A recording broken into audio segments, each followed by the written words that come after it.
Hello and a very warm welcome to this Onepoint session. My name is Els, and for those of you who join us for the first time, let me give you a little bit of a background of this project. We started Oneness way back in May 2020, and that was in the middle of the pandemic, the lockdown.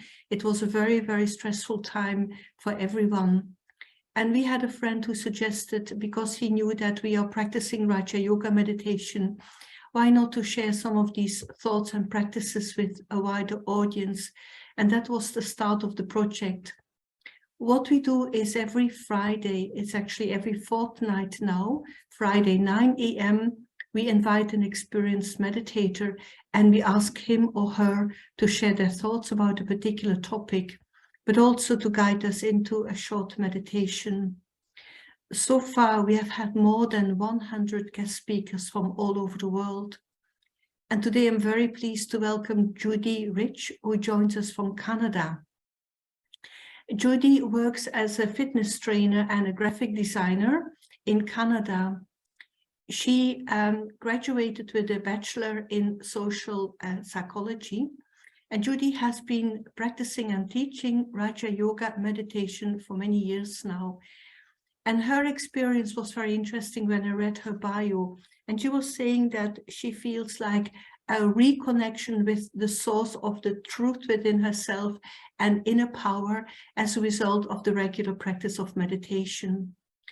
So the topic she has chosen for today is very beautiful: silence in action. So very, very warm welcome to you, Judi. Thank you so much, Els. I'm very honored to be here, and I'm very delighted to be with all of you. And this topic of silence in action is so close to my heart. It seems to be the story of my entire life, actually, predating even my official entry into the spiritual study of Raja Yoga, because from very young, I had an older sister, I still do, and she was a little accident prone. So our mother enrolled her in ballet classes. And of course, as the younger sibling, I have to do whatever the older sibling is doing. So I was enrolled in ballet as well. And ballet really introduced me to a way of operating that I found so fascinating and attractive. Of course, I wasn't destined to be a great dancer, ballet dancer. That isn't actually what intrigued me. It was this blending of absolute stillness with incredible movement. For some reason, that attracted me. And it wasn't till later I realized that is essential for a healthy life, just as it was essential for healthy movement and dance. So in your mind's eye, I'm not going to demonstrate because I would just fall over, but in your mind's eye, if you can visualize the great ballet dancer, male or female, balancing on one foot or spinning around and around. Now they can do over 10 of these pirouettes consecutively. And, incredible movement, very healthy movement, pain-free movement. And the secret behind that is actually their inner stillness, their inner alignment. The ballet dancer is constantly paying attention to the invisible, to what's going on inside, the physical, deep alignment of the body, because that's the secret to emerging or unleashing that beautiful movement that happens, that we get to see, the overt or the visible. So this blending of beautiful expression with an inner stillness or alignment or core. And I loved that feeling. To this day, I love the feeling of knowing that secret, even as you're sitting there right now in your chair. How to ensure that I've got the body seated in a healthy way. I mean, this is what we've all been suffering from, is sitting more than we've ever sat before, and the body's starting to develop all these interesting aches and pains. What's the secret behind even just sitting in a healthy way? It's actually the invisible stuff. We tend to say, oh, I need a better chair, I need a pillow here, I need a footrest there. But actually, the secret towards healthy outward expression, pain-free, is what's going on the inside, very invisible level. That intrigued me. And then it continued as I went through life. Many dancers land up at some point becoming fitness instructors. It's very easy. You're already used to movement. Now you just sort of instruct. And when I mention that this is what I do, souls always say, oh, you must teach yoga. And I'm like, no, I don't. It's these crazy boot camp classes, a lot of noise, a lot of activity, but the same principle applies. Having to be very still, quiet, aligned inside in order to support that quality of expression. And this was so central and attracted me so much when I came into Raj Yoga, because it really is, I think, a deep part of day-to-day life. Healthy, pain-free life is mastering the balance between the inner stillness, sometimes we call it inner peace, that inner silence, and the healthy outward expression, whether it's decisions I have to make or actions, tasks I have to perform, or interactions I need to have. That's all part of day-to-day life. But do I have that inner stillness, that inner alignment present? Because that's what's fueling the healthy outward expression, quality outward expression. And so part of what I enjoyed with Raj Yoga was learning more about what is that inner silence. Now, I remember running track and field, and we were always told when we're at the start line, and those who did athletics might remember this, that as we're at the start line, before we get into the starting block, that we should be keeping the muscles warm. So you'll always see the runners, shaking and keeping those muscles warm. They don't look very still at all. They look frenetic. But they're trying to keep the muscles warm because they're about to come into extreme movement. And I remember there was some instinct as a child when I was at the start line, even though I was told, gotta keep shaking, you've got to keep moving, something always pulled me into a very silent, still place before I got into the starting block. So if you looked down the lanes at the start line, you would see everyone shaking, warming, and then you see Judi, who looked completely still.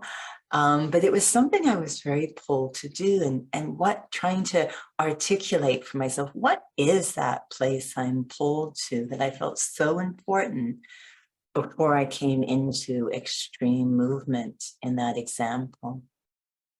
So spirituality helps us to understand methodically what that healthy, still, silent place is, so I can, at will, with mastery, go to that place whenever I need. It's not hit and miss, but at any time, in a second, hit that stillness, align myself spiritually, and know as a result, there's going to be a healthy expression. The decision will be good. The task will be efficient. The interaction will be respectful. I know because I've gone into that good spiritual alignment inside. So what is that silence?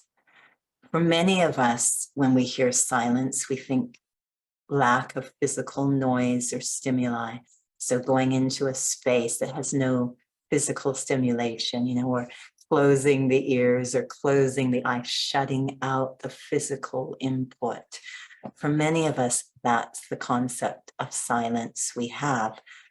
That's more like quiet space, if we're honest. That's the quiet space because we know that I could be in a completely quiet room with nothing going on, and there's still to be a lot of noise. And that noise, of course, is coming from in here.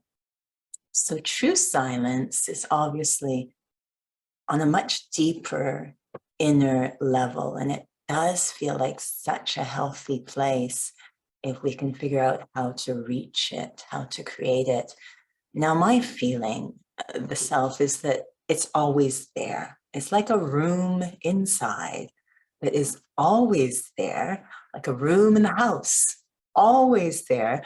But we've just gotten into the habit of visiting other rooms. There's the stuff I have to do room or the past memories room. And this room with this unique silence is a bit neglected.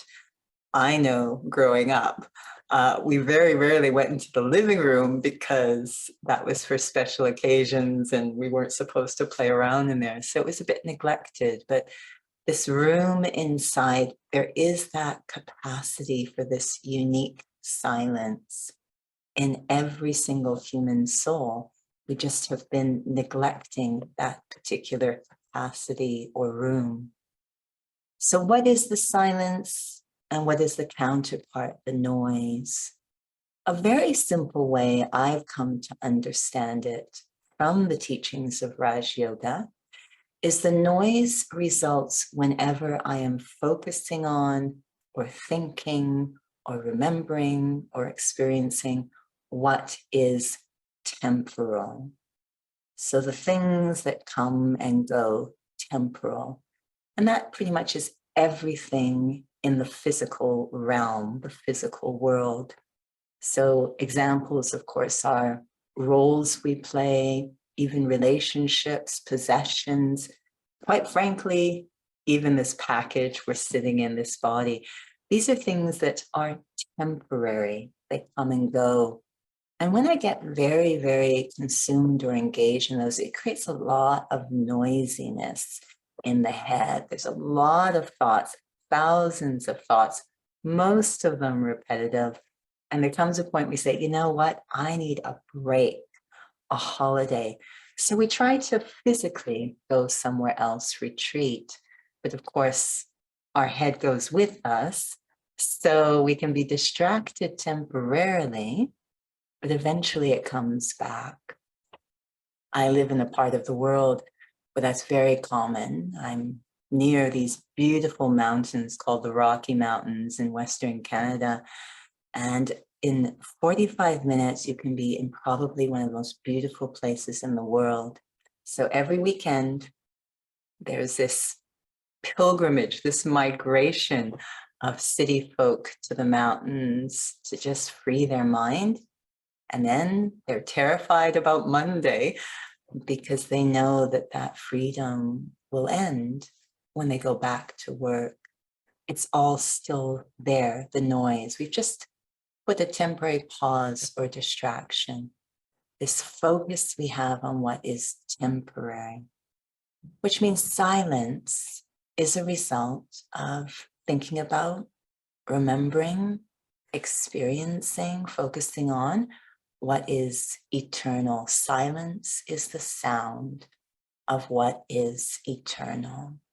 And, you know, it's very simple things that are eternal. The temporal is becoming increasingly complex. Just think about your usual day, how much you're thinking about the things you have to do, everything that sustains your role, the things that have happened with people, the relationships, thousands of thoughts. It's very complicated and complex. Whereas focusing, experiencing on the eternal is refreshingly simple.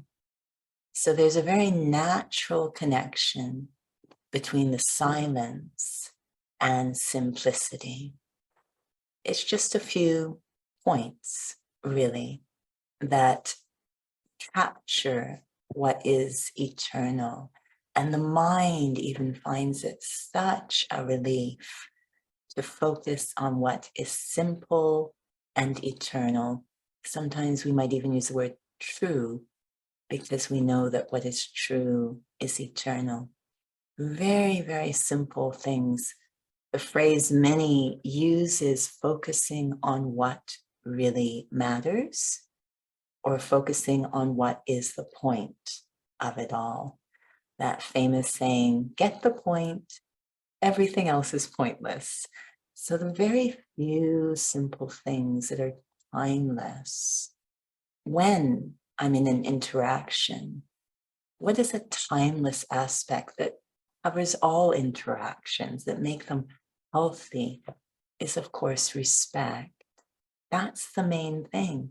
Not whether I'm right or wrong or remembering what I should have, just was there respect, this eternal principle of healthy interactions. So focusing on what is eternal brings a silence or a peace. If I focus on that and hold it while I come into interaction, those interactions will be very healthy and benevolent, which means the heart will be happy. That's the issue.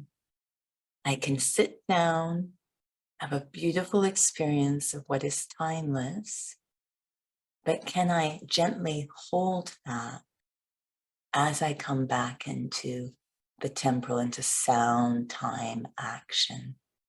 That will be something for you to experiment with. But for now, let's see if we can visit that room we all have inside, where we can experience what really matters, reconnect with what is eternal or timeless. So we're going to have a little bit of a meditation experience now. And if possible, to remain seated through this. I know it's so tempting to lie down, but seated, and if you're very bold, you can even try keeping the eyes open in a very comfortable and natural way.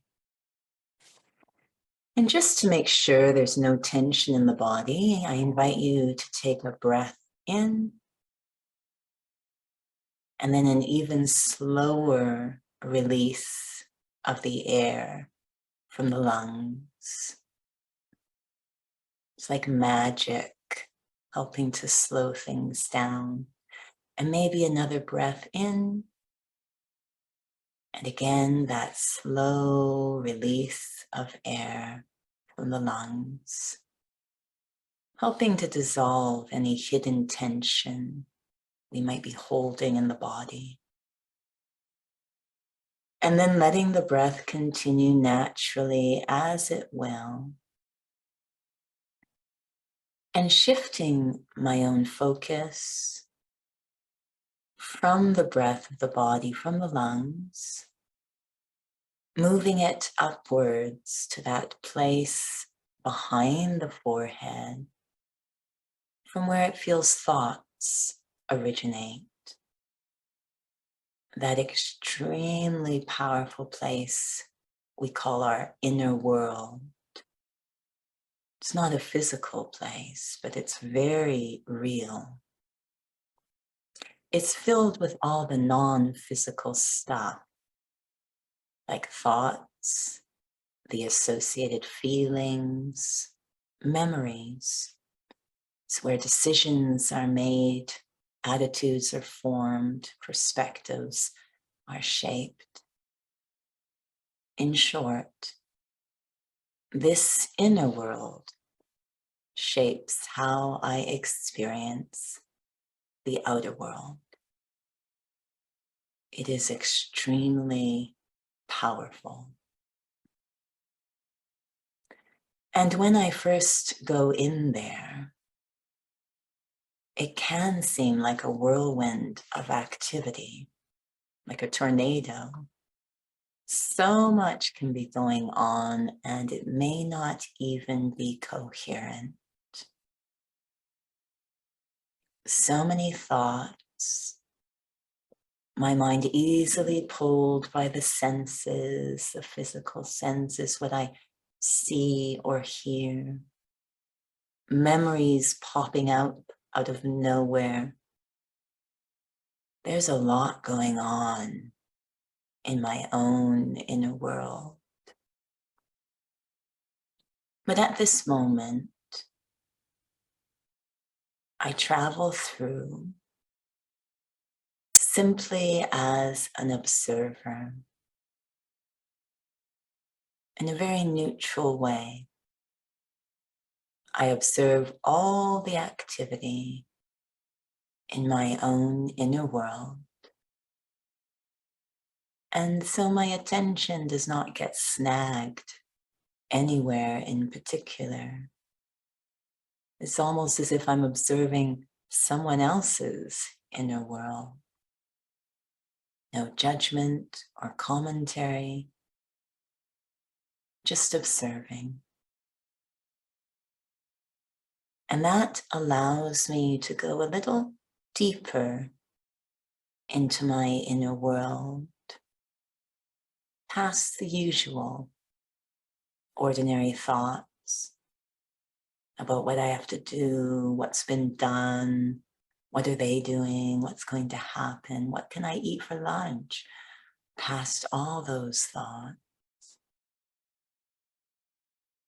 And beyond the edge of ordinary,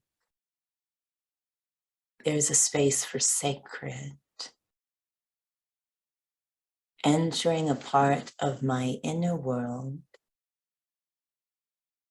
that feels very sacred. A space that doesn't feel like I visit very often. But the moment I do, it feels more calm. It feels like a place where my mind can stop racing and catch its breath. A place where I have permission to let go of the non-essential, the details that don't really matter at this moment. And with a sigh of relief, I seat my awareness here,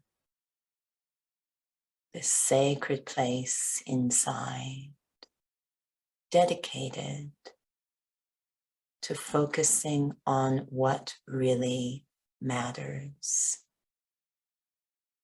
There's so much clarity in this sacred space. There's no sound, no clutter of day-to-day life, of all the things that come and go.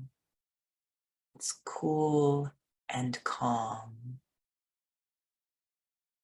And in that clarity, a single point emerges as what is most important. So, of course, the well-being of the self, that very deep sense of self. It almost feels like I'm arriving at this silent, still point that is like the eye of a storm. All the other things whirling around in my head, but here, this silent, still point that focuses only on the well-being of the self. That experience of inner peace that actually all that activity is for. And how peace is so simple. Simply by letting go.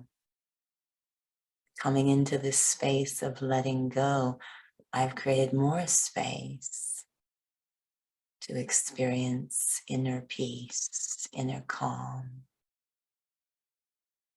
Coming to that still, silent, very pure experience of the self and my own capacity to be calm and clear, the eye of the storm. It feels very light, but also very deep and resilient. This silent, still sense of self. It's like an inner spine, inner alignment. If I can hold it for even a second, taste it, it can change the trajectory of my day.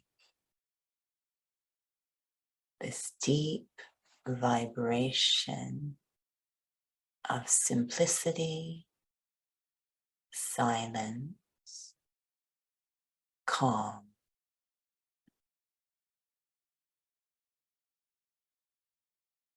Gently holding this state, I start to move out with my awareness back out to the surface, becoming aware of the world around me again, but now observing from this calm, cool, silent place inside.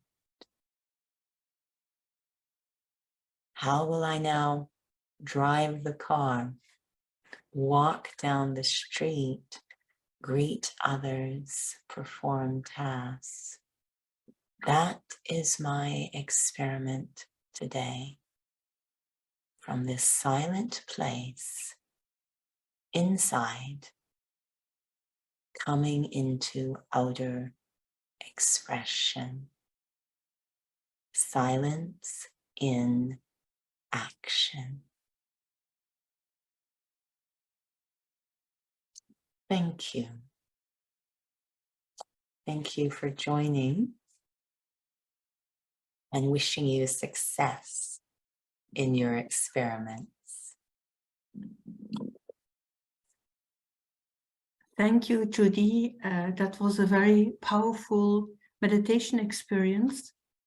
And also, I've written down a few things for myself, and I really liked how you explained that there is a difference between being in a quiet space, no noise, no clutter around us, but the real inner silence. And also to understand that everything in this physical world is actually temporarily. I think that's such a deep point and such a deep understanding to be able to withdraw more from the clutter and the noise around us and really find that deep silence within ourselves. So thank you for sharing your thoughts on that, Judi. Next session, 1.1 will be on the 3rd of February, and we will have Harika Nimala from London joining us for that session.